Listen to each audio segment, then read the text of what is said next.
Ladies and gentlemen, it's my privilege and honor to introduce you to my friend Walter Cruttenden, who will be giving the next presentation. None of us would be here today if it wasn't for Walter's energy and enterprise and enthusiasm. He is the heart and the mind behind CPAC.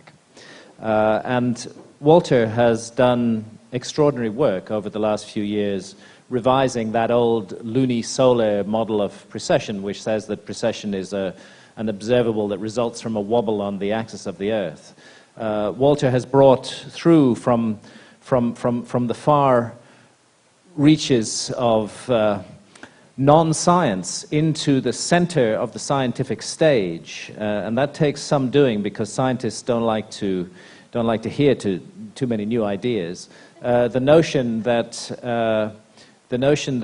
precession of the equinoxes is caused by our sun having a binary companion, and as I mentioned earlier, making a huge journey through the heavens, which, as well as causing the observable effects that we call the precession of the equinoxes, may take us into different zones and realms of space, and perhaps subject us to unknown influences and forces which may have an effect on human consciousness and may provide a hard scientific basis for this theme that pervades all of ancient mythology of a great cycle operating in time and of the rise and fall of world ages. And I know that what Walter has to say to you today is going to be absolutely fascinating, so without further ado, here he is.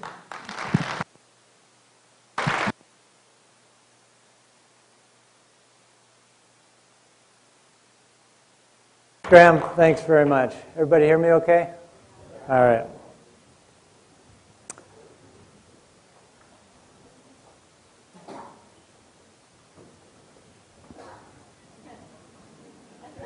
Calvin says, no, it's weird, day by day, nothing seems to change, but pretty soon everything's different.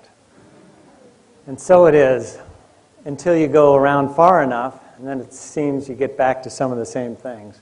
So let me review just a couple of the things that we're finding for the second time.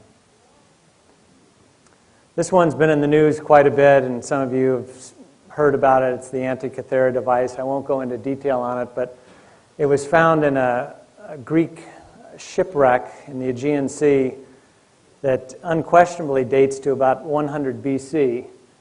And it just sat in the museum there for a long time, and they thought it was an anchor until somebody had knocked it over and they realized that it had all this Greek writing and gears inside. Matter of fact, 32 precision gears. And what's weird about it is that geared devices, particularly precision gears, were not developed until the great clockmaking era, which is about 1300 AD, 1400 AD, something like that. And likewise, the battery was invented by Volta in the year 1704, I think it was. And the battery he invented was actually cruder than this one, which they found in the ruins of Babylon that dates at least 2,000 years old. And dentistry is something I think we all thought, if we had a cavity just a couple hundred years ago, we'd go down to the barber, they'd give us some whiskey, and they'd yank that thing out. Well, they found these skulls in Pakistan last summer, 13 skulls that have their rear molars neatly drilled. And they took this to modern-day dentists who said, hey, that's really good work. They were able to drill the holes there without cracking the enamel and that sort of thing. And the thing on the left is an anthropologist's view of how they might have done it. And the problem is you can't get anything to turn on a rear molar quite like that. So it's about 8,000 years out of context.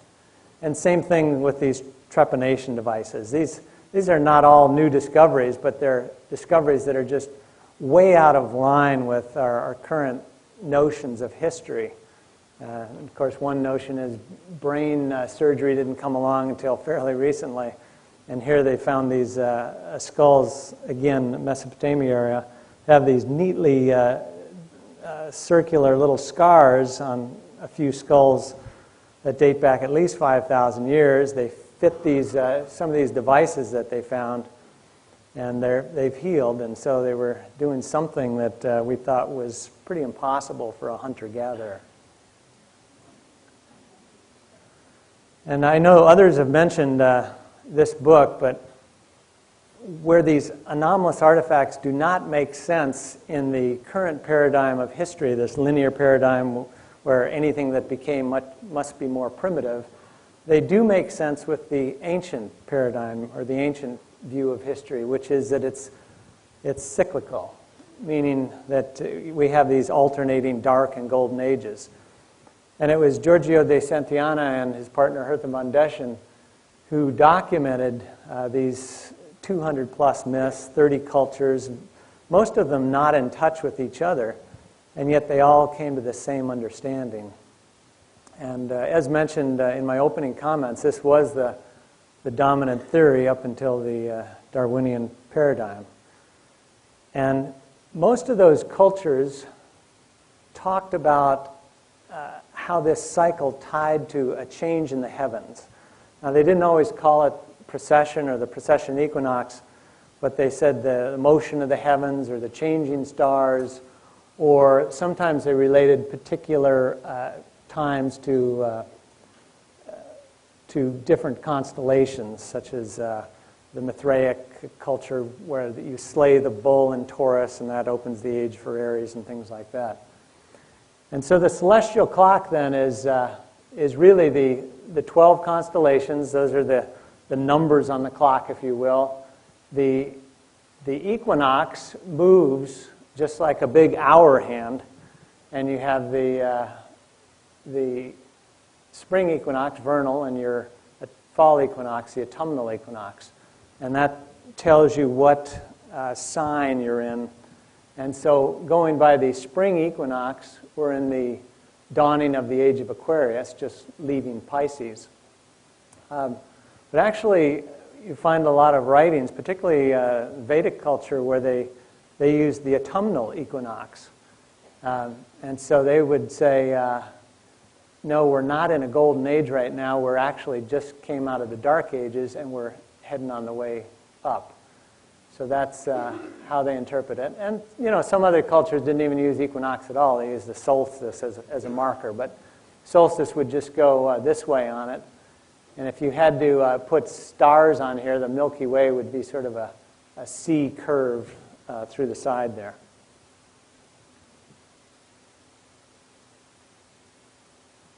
Now, of course, the equinox changes relative to the stars due to precession. And the current theory of precession was talked about briefly, and that is that the Earth is slightly oblate, and because it's oblate, a little fat around the sides, and the moon is slightly off-center from the equator, then the moon would slowly tug the Earth. So in the current precession equations, the moon is about 97% of the force. And we do see a signature of the moon on the Earth, which exactly matches its up and down motion around the equator, but that shows up as nutation. And a lot of people lump together nutation and precession. And basically what we find that's wrong with the current model is when you look at the motion of the equinox, or the axis, Earth's axis, if you will, relative to the distant stars, you do see that the Earth changes orientation by about 50 arc seconds per year relative to very distant stars. And scientists now measure relative to not just distant stars, but to quasars. They're radio stars outside outside our own galaxy. They want to use a point as far away as possible, because even if it moves around a little bit, it's so far off on the distance that you don't see those movements from us. And so I understand why they use such distant points. But what we did was we looked also, understanding the Vedic notion that precession might have a different cause, we looked at, well, what does the Earth do relative to things within the solar system, relative to the moon, relative to the sun, and relative to Venus? Those are the three things we tested against. And it turns out we can find no evidence that the equinox moves, or the axis wobbles, relative to anything within the solar system. But clearly it moves relative to things outside the solar system by roughly 50 arc seconds a year, which at that rate it takes 26,000 years or so to make one complete circuit. And so it's almost like a paradox. How could it not be moving relative to things in the solar system and yet move to things outside the solar system? And so there's another way you can explain it, and that is this binary model. Meaning if our sun has a partner, like most stars do, they just did a survey of the closest 60 stars, and 37 of those are binary or multiple star systems, so a little over 60%. And the NASA Chandra website says that it's maybe over 80%, because they now think that a lot of stars have brown dwarf companions. So most stars out there do have companions. And if indeed we are going around another star, as some of these ancient cultures hint at, which we'll talk about in a minute, then you can produce the same observable of precession, the stars moving across the sky, by our star, the sun, slowly curving through space, going around another star, and then you get back to the equinox each year, and it reorients you relative to the 12 constellations. So as Graham mentioned and others, regardless of the cause of precession, the ancients seem to be tracking this and held this whole phenomena in very high regard, which is quite unusual because it's such a tiny motion, 1 degree in 72 years. It's hard to observe unless you're observing over generations. But my point here is you can produce that observable by a binary system. And just real quick, if we are in a binary system, then there's a lot of different candidates for it. Richard Muller at UC Berkeley and Whitmire and Matisse at the University of Louisiana have theorized it might be a brown dwarf, and some people are looking for that. That's a star that's very hard to see. I'll go back one. I was at Stanford just recently and met with some of the scientists up there, and some of those were actually talking about the possibility that there could be a black hole nearby. And I guess the reason they're looking at that because they have some unusual things they've been picking up with one of their spacecraft. But I sat with Jeff Marcy and the guys that run the GPP program, probably 6 of the best astronomers, astrophysicists in the world, and it's being very seriously considered right now. And then an even more far-out theory is the idea that we might have a visible companion. And this was just considered total BS just 5 years ago. But this theory of MON, modified Newtonian dynamics, has been getting more and more acceptance. So it opens the possibility that we could be going around a visible star, even though it doesn't seem possible using Newtonian dynamics. And then there's a guy, Reg Cahill, astrophysicist out of Australia, who's suggested that our solar system may be moving at a rather incredible rate of speed, which would also make this possible. And finally, they're finding new types of starry objects all the time. In the last 10 years, they discovered something called a magnetar. And as many of you know, our Earth is a big magnet with a North Pole and a South Pole, and that's how animals a home, or that's why compasses work. They found this class of stars which is 1,000 trillion times as magnetic as the Earth is. And so there's some exotic things out there, and there's some things about space we don't quite know yet. But what we do know is that the nearest star we have, the sun, can cause big changes here on Earth. And obviously we see those changes as the daily changes, when we just rotate towards the Earth. A lot of things wake up, except for teenagers sometimes. And all sorts of life becomes active. And our bodies are just sort of attuned to this electromagnetic energy that comes from the sun. And likewise, on an annual basis, it causes things to come out of hibernation, spawn, migrate, and trillions of life forms to change. And that's mostly caused by visible light, which is just a tiny portion of what actually comes out of the sun. The range, it goes from gamma rays, these very tiny waveforms, on up to radio waves and larger, that seem to be having some effect upon the Earth. And we know the effect of some of these things are very positive, like ultraviolet in small doses, and some of them can be harmful if we have too much of them, of course. And then recently, too, I was sort of amused to read that they've been picking up these vibrations from the sun. These Alfven waves were theorized a long time ago, but they've discovered them and other types of waves coming from our own sun. And they actually, I guess they first noticed these because it induced a change in some of the cables that go into the ocean. So the sun may be having many effects on us that we're not quite aware of. And this is what the sun sounds like. Sounds like one of those Tibetan bowls, doesn't it? Yeah, a little like the Om sound, actually.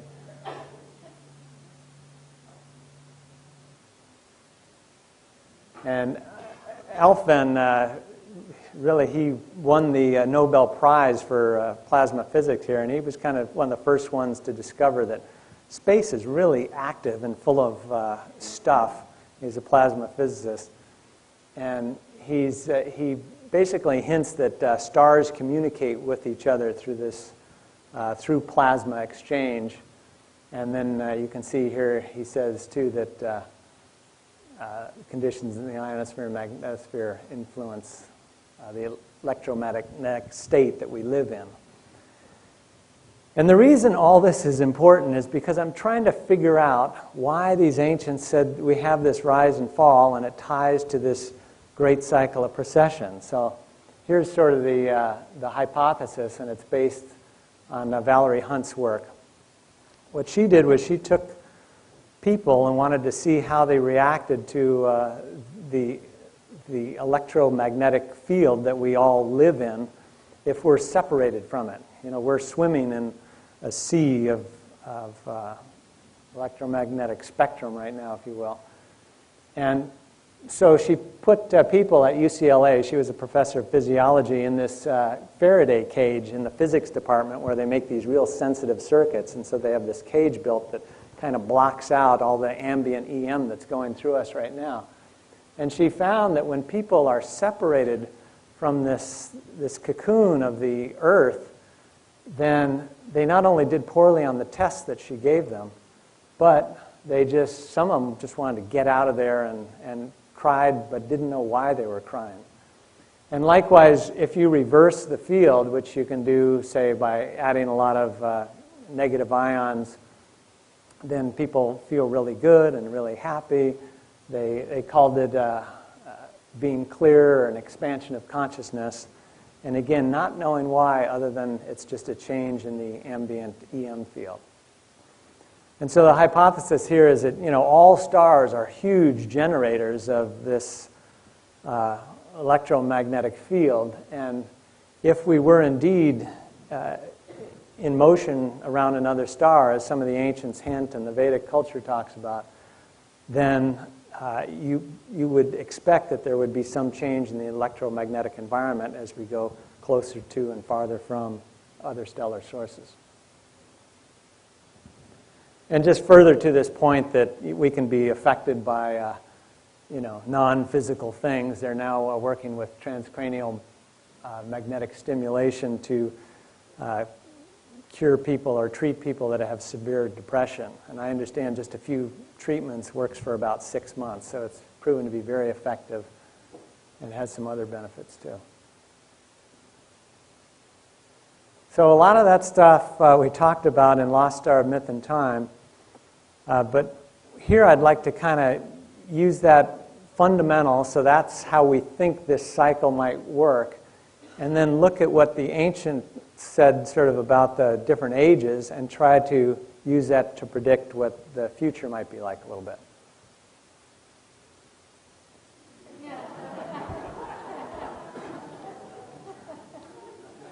This is Dr. Schock and one of his friends. Just kidding, Robert. Yeah. Similar facial hair, though. Yeah. This current theory of history is we are no more than evolved apes with different toys. So there's a different barbecue there and different glasses. But the theory, current history theory, has these tenets to it, which we find don't actually fit these older sites. Some of these tenets are warring parties gathered together in order to make villages, that you need writing before you can build super large structures or complexes, and things like this. And at Corral, Peru, which I briefly mentioned last year, you find none of this. There's no weapons or warring of any kind. Another history tenet is, mankind came out of Africa, settled first in the Fertile Crescent, and that's why you find the first ziggurats, pyramids, things there.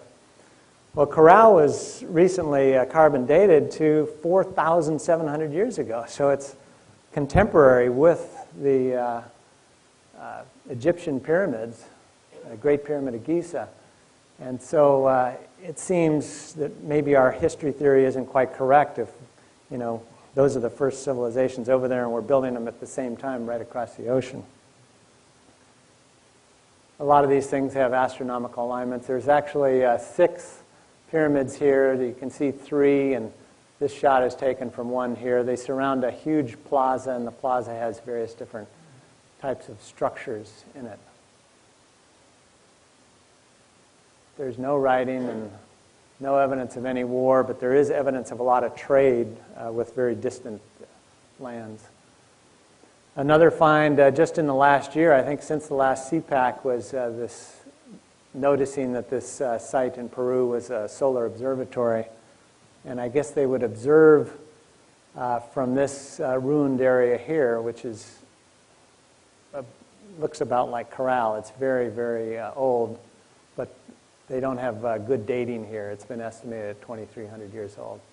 And then they look out and find that at one solstice, the sun's setting here, and another solstice, it's setting at this end. I think it might also have a lunar aspect to it because the moon goes around the Earth 13 times, and it just turns out there's 13 mounds right there. So it'd be fun to go there and check that out. So 5,000 years ago, you had this fantastic civilization all around the world with Harappa and Mohenjo-daro seeming to be near their height with, indoor plumbing, sewer systems, fantastic structures. Giza was near its pinnacle, newly built. The pyramid must have been just beautiful to look at. Mesopotamia near its height. And yet all these civilizations come tumbling down as we move towards the Dark Ages. And I wouldn't disagree that maybe part of this is caused by some common event or disease or plague or whatever. But you would think, if it's one event in one place, then the rest of it would sort of sprout back up and you'd be growing like we're growing now. And yet it seems the whole world just gets more and more brutal as you get towards the Dark Age. And so the Vedic scholars put this about 500 AD, the low point here.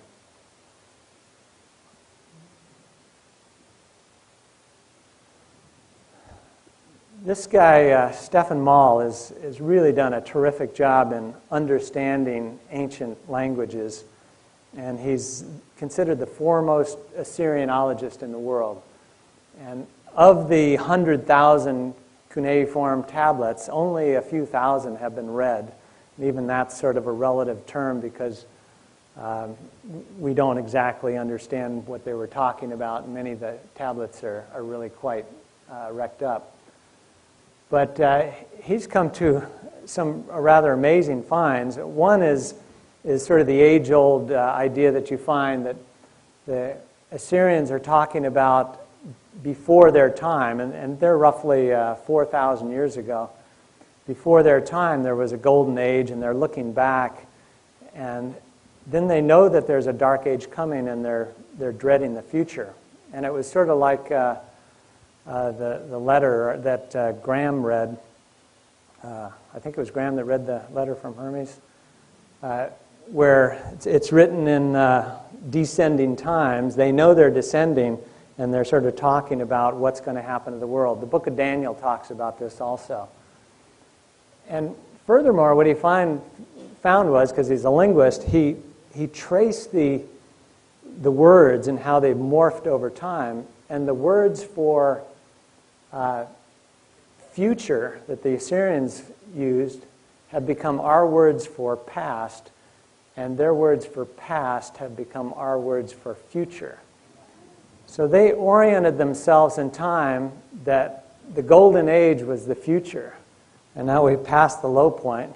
You know, we think of the future sort of on the other side. So it's very coincidental. And the Assyrians weren't the only ones that looked at time this way. A few thousand years later, the last sort of mystery school in Europe, the Mithraic culture, before the Christian era, I should say. They're about 200 BC to 100 AD, something like that. They had all these temples we found. The Christians didn't like them, so they buried them, and they were well preserved. They had these two guys here, Cautes and Cautapodes, and Cautes holds a torch up, and that's assumed to mean light, and Cautapodes holds a torch down, and that's assumed to mean darkness. And Mithras was their god, and he was responsible for causing precession, or turning the wheel, the zodiac. And Mithras, you can see him turning the zodiac there. He, even modern scholars consider him a sun, or a sun beyond a sun. So I'll give you a quick clip here from our documentary, The Great Year. I think I've got one.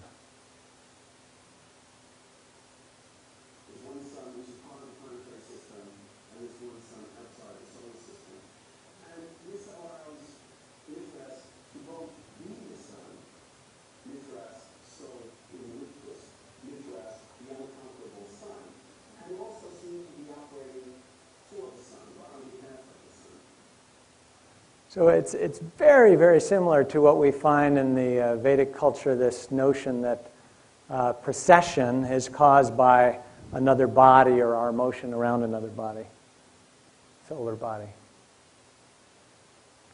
And so usually in the Tauroctony, in these Mithraic temples, you will find Cautes on the ascending side, where we're going up, and Cautes on the descending side.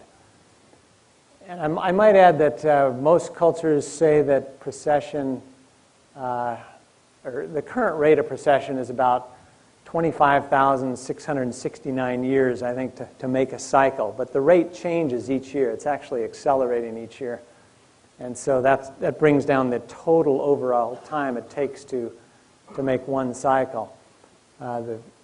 Again, the Vedic sources seem to use this 24,000, which I kind of like, because it's 12,000 sort of PM and 12,000 AM, and we still don't know where our system of time came from. 24 hours with 12 hours of light and 12 hours of darkness, AM and PM. But I think it might be a microcosm of this original Great Year.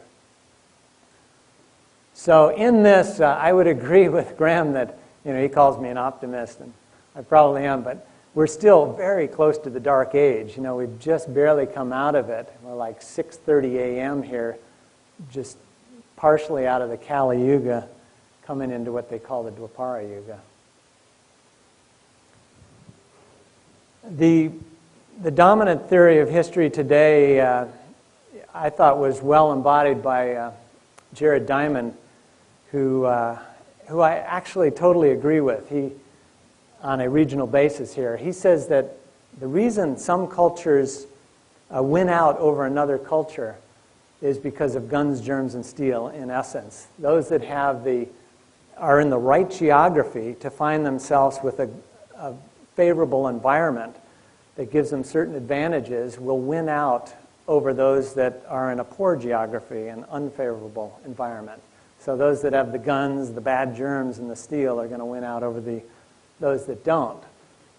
And I think that explains a lot of relative differences. What it doesn't explain is this whole backdrop where all the civilizations seem to be getting more brutal and declining until you just have this broad dark age, and then everything's coming back up, the Renaissance, the rebirth, if you will, of the cycle. And so I would add one more thing, that it's not just the geography and the environment of mankind on Earth, but it's actually the geography of the Earth in space and the electromagnetic environment. We're actually affected by things outside this little Earth that has a great impact on consciousness, I believe. So that's the connection there, and so try to turn real quick to what the ancients had to say about some of this. Hesiod was a poet, historian, lived about 700 years ago, and he talks about the Golden Age as a time of peace and plenty, and when man lived at one with nature, and makes it sound just so beautiful. When you die, you go to sleep, and mankind lives a very, very long time. Of course, that doesn't agree with current theories of history, so that's why he's considered a poet and not a historian now. But you have a much different character of consciousness when you're in the ascending versus the descending cycle here. If you're coming down from a golden age, then you don't need the material stuff, and so that's lagging, but you still are attuned to a lot of higher thoughts in consciousness, very ceremonial, reverent type of culture. And that's what you find. The farther back you go, say the goddess culture in Eastern Europe, very maternal culture, no warring whatsoever, and it seems like they're praying at every moment. They're very tuned into the heavens. Versus the Dark Age, we've lost our connection so much with that. Now we're on the way back up, and it's very much a material society, and the spiritual side is lacking. But believe it or not, that's the direction we're going. And I think just the fact that people are gathered around asking these questions is sort of an indication that there's a greater awareness and hunger for that. I particularly like the teachings of Sri Yukteswar, who is really one of the best Sanskrit scholars I've ever heard of, known of, and he's the one that talks about our star going around another star, and said that this is a thought common to Oriental astronomy, ancient astronomy. And he's got some neat things to say about these ages. He says, in the lowest age, we're physical bodies walking around on a physical earth. That's what we think we are. And in the age we've just come into, we begin to discover magnetism, electricity, all sorts of things.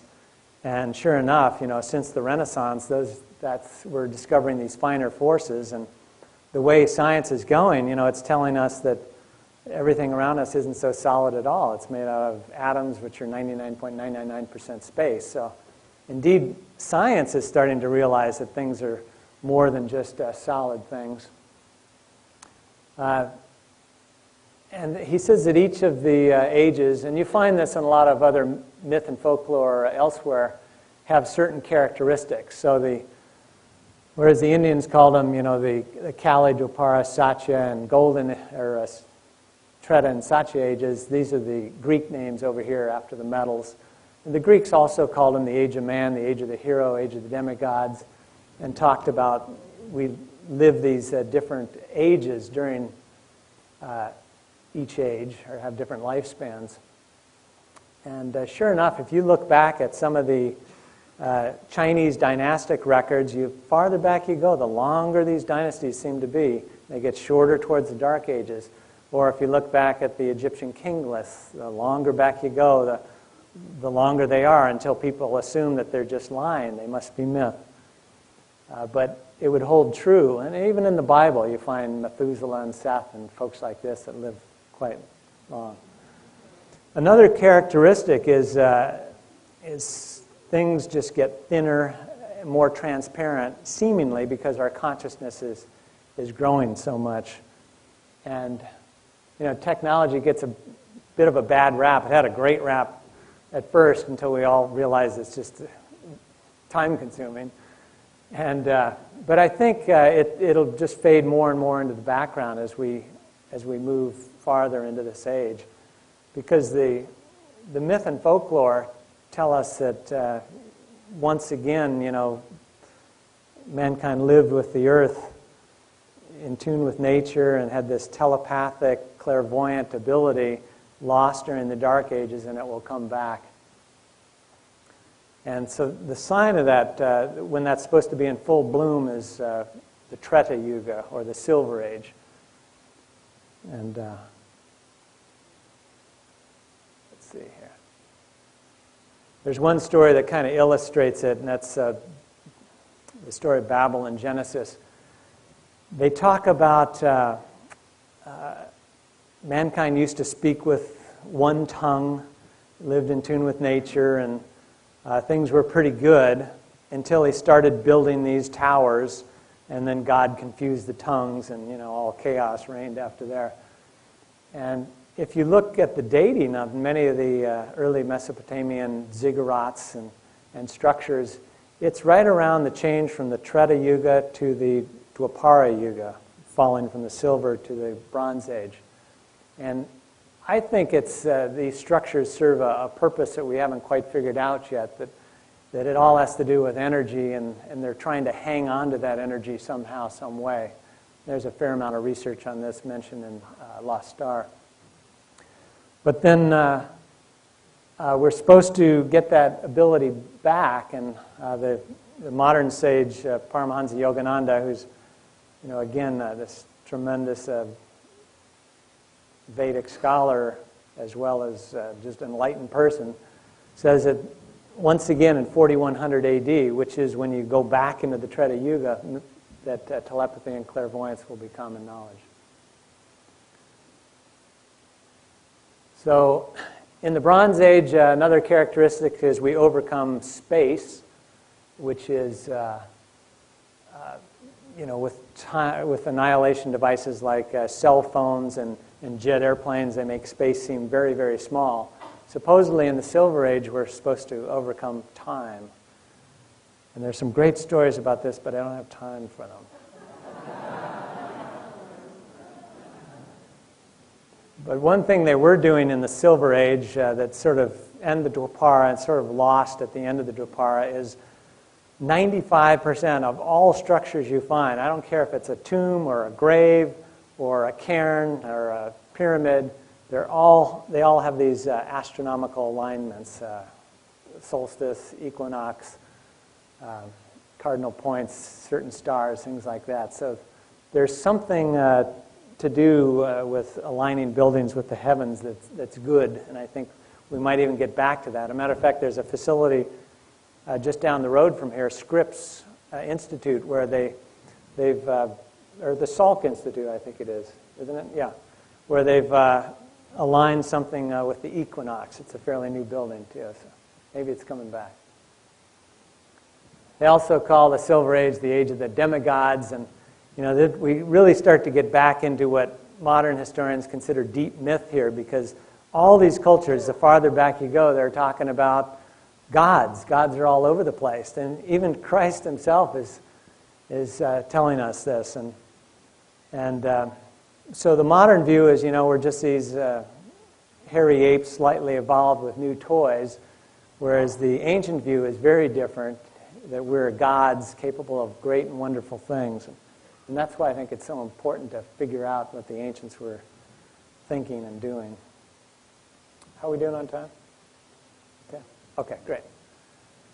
So it's almost impossible to figure out what the higher ages are like because we don't really have the consciousness for it now. You know, we can easily see what the dark ages are like because we're beyond that. But, you know, you think 100 years ago, if somebody would have told you that we'd all be carrying around little devices, we could instantly talk to somebody in China and text message them and send them a movie or a song or something, you know, you'd scare them a little bit, you know, because you have to get into all these things like waveforms and cells and technology that would be spooky.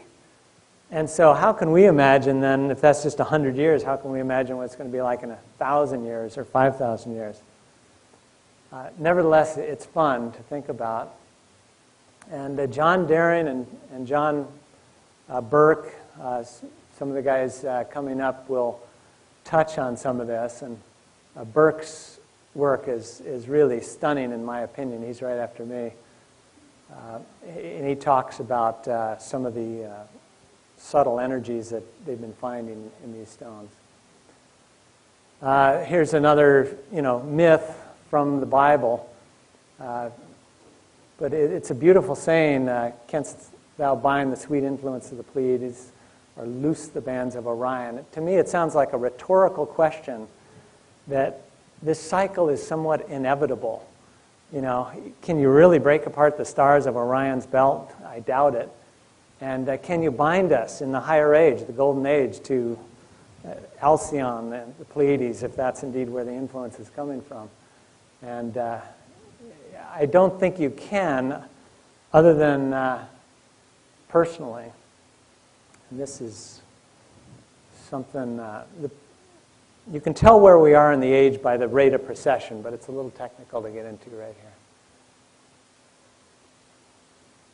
So, looking at the Golden Age, then, we try to look at the very distant myths, and they're talking about, you know, godlike men and women are walking the earth.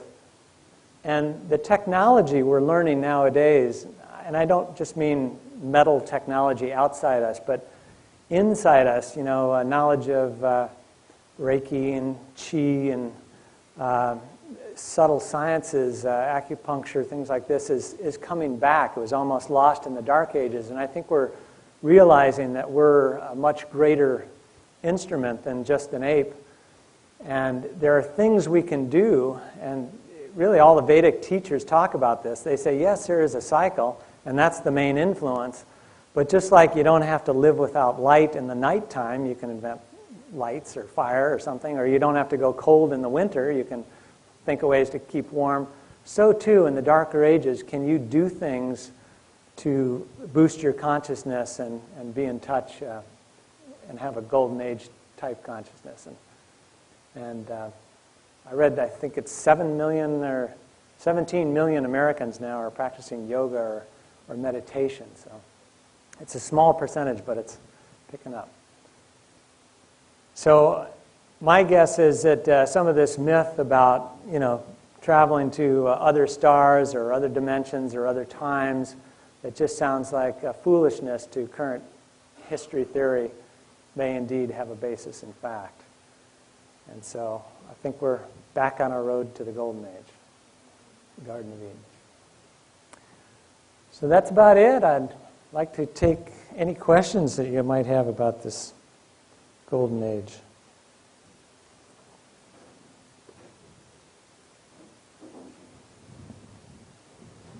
Yes, sir. Can you talk real loud?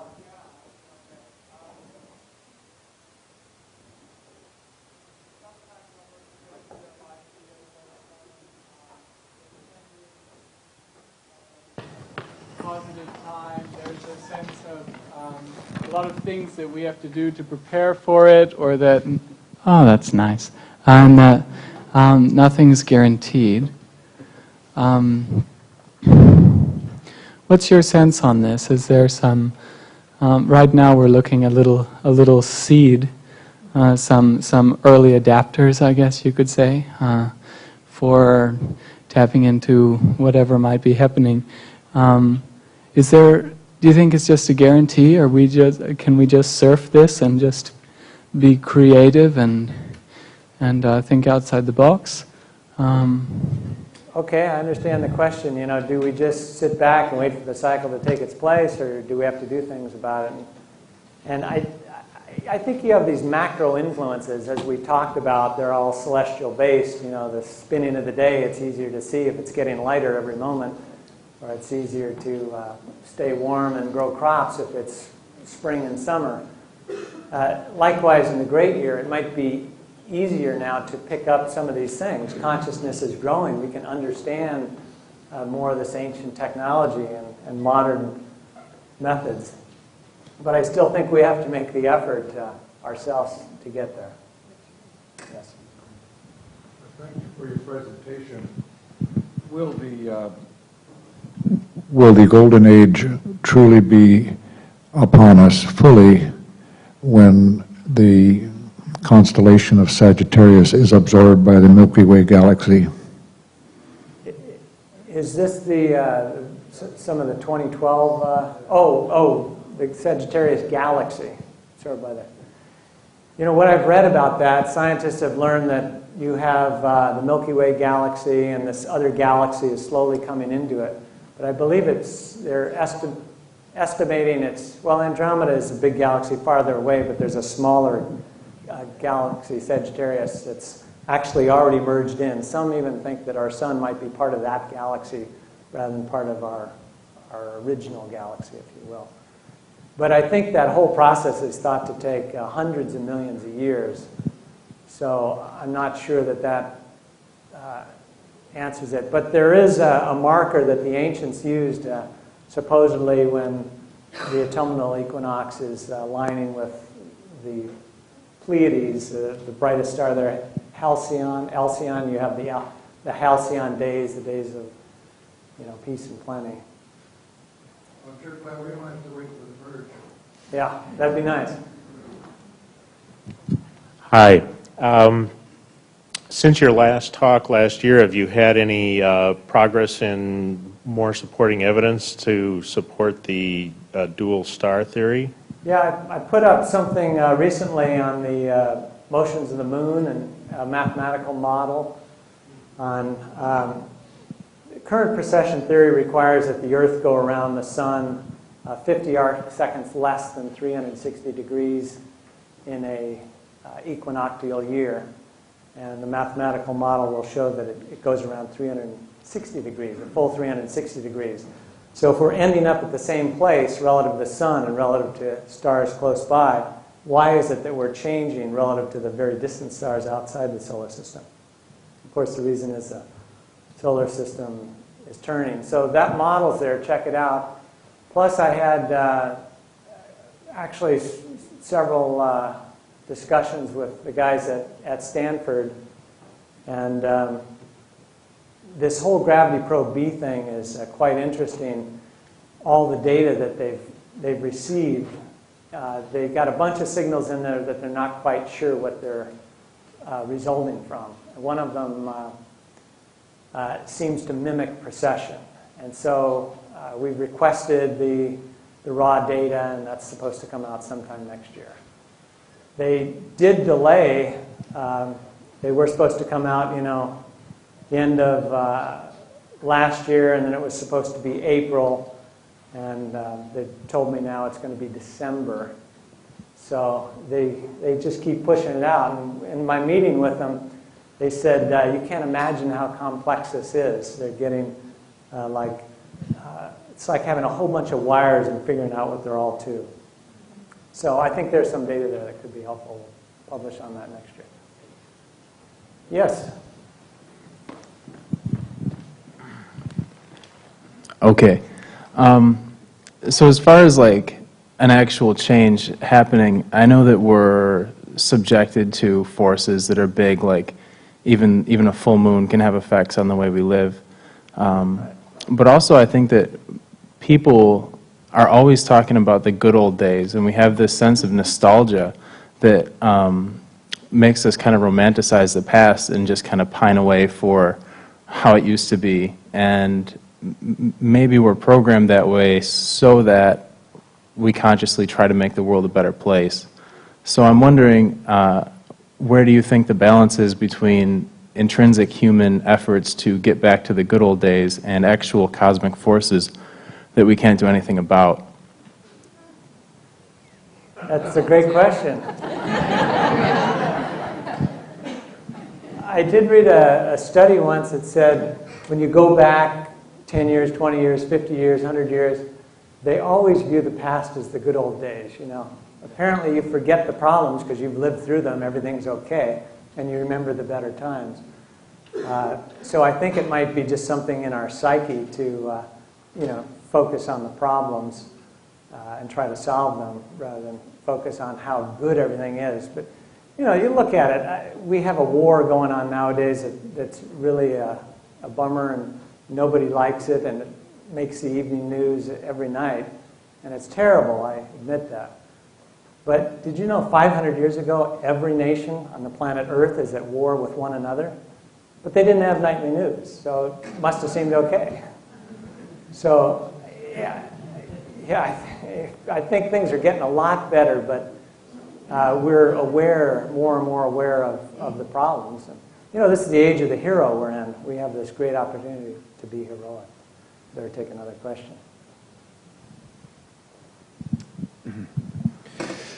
I've had a debate with people as to whether our consciousness is capable of affecting reality. And there are a lot of people who believe that, you know, by thinking the right things, putting our energy in the right areas, that we can actually achieve the end that we choose. But what I'm hearing you say is that we're kind of passive participants on this planet, and we're subjected to the forces that are being inflicted upon us from the solar system, and therefore there's really not much we can do to affect those changes.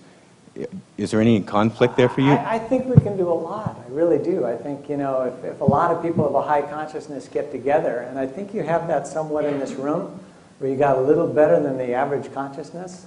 Wouldn't you all agree? Then things feel really good. You know, you ever hung around with a bunch of monks?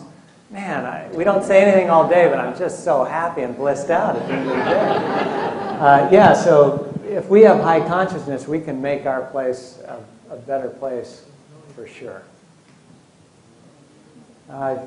Yes, ma'am. Thank you. Thank you. My question is this.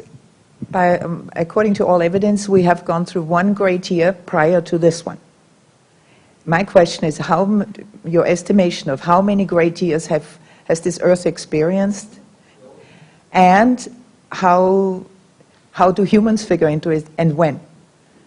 That's a good question, too. There's about 4 or 5 Greeks that comment on it. You know, Plato called it the Great Year. And most of them range between 200 to 400,000 years that the Greeks say that humanity has been around. The Vedic stories, though, are just, you know, millions and millions of years. And besides this little cycle, they say that as we're doing this, there's also this much greater multi-million year cycle. And so they would tell us we're now in the Kali Yuga, the great cycle, and the just barely out of the Kali in the small cycle. So we're really here at a pretty bummer time, you know. But imagine what a golden age is like, you know. It's probably incredible.